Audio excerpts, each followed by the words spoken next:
is Brigham Hyde. I'm the CEO of Relay Technology Management, and we're a data analytics firm serving the life science and pharmaceutical industry in Boston.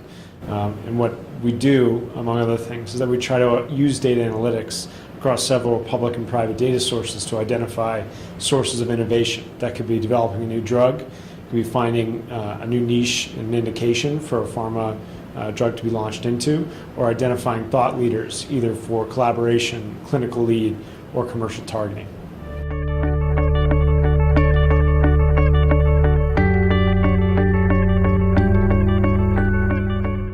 The important word here for us, and something that we preach, is context. And I think critically important, not only to a physician or academician's position in a network, is what they actually work on. And when it comes down to answering questions that have a lot of nuance for pharma about what market we're launching a drug into, one of the key things Relay brings to the table is the ability to contextualize their work. The way I like to think about this is it's beyond a Google search of a disease, and goes into actually the depth of what they're working on in relation to that disease. Our ontologies and text mining enable us to extract that from things like publications or conference abstracts, also from their position on advisory boards or who they might author with. And we think that adds a lot of value to really answering a nuanced question, not just a keyword question.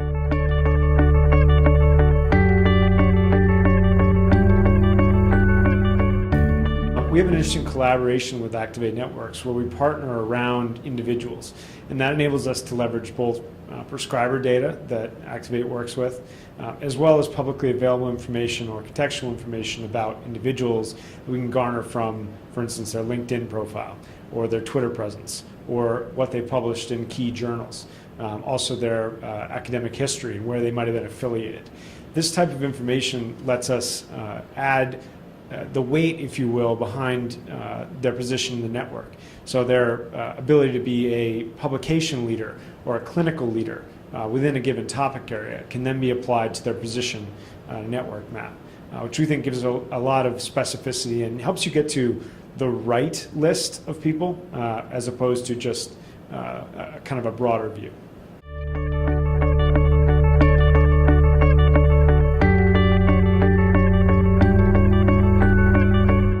When we think about pharma and the customers we talk to today, we see three core use cases of where they're trying to work with KOLs.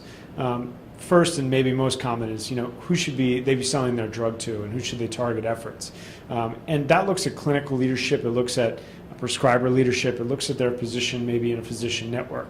At the same time, we may care about their clinical prowess and their ability to, for instance, lead a clinical trial. A lot of times companies are trying to find collaborators to do that and trying to decide where to best position their study for reception in the field.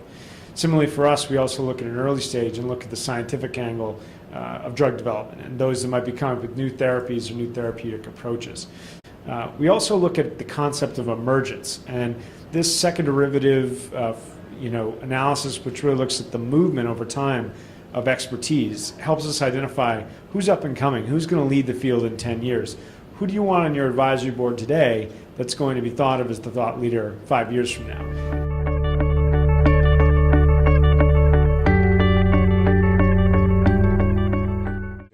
It enables you to spend fewer dollars even on a smaller group of people that you've very carefully identified with an evidence base for why you did that.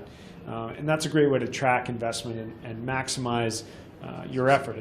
It's one thing to know that somebody has a psychiatry practice. It's another thing to know what type of patients they're treating and what type of treatments they're using. What adverse events are they most concerned with?